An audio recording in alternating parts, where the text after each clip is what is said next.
A warm feeling comes over Paul's body as he makes his way through a small clearing in the thick forest.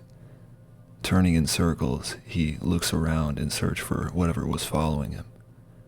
He screams out for help, the yell echoing throughout the woods. He'd been separated from his friends as they traversed the rugged terrain, but he still cried for help. His friends, Leo and Reuben, are on the complete opposite side of the valley. Hearing his despair from afar, they freeze and gaze at each other in shock.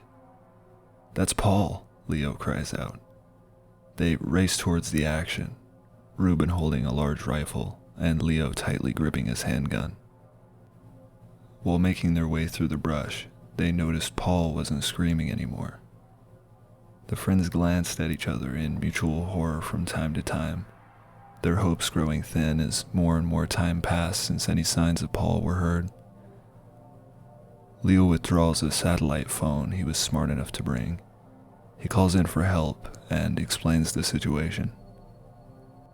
Eventually, Jake and Leo emerged from a small clearing. In the center lay Paul, his pack hunching over his mangled body. The hearts of the friends sank while approaching.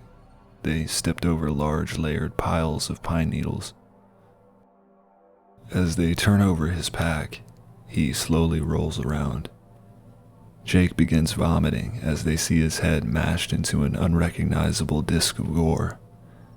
Strings of gray matter dangling from the heap of flattened tissue that was previously Paul. The friends waited for help, making speculations about a bear attack.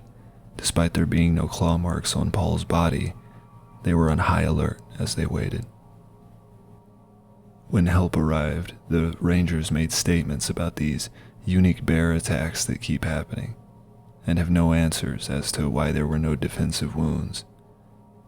The friends grieve, walking together with the recovery team as they depart. The scene zooms out, revealing more and more forest. A nearby pine tree begins turning, creaking, and cracking as its roots leave the ground, walking upright and disappearing into the forest.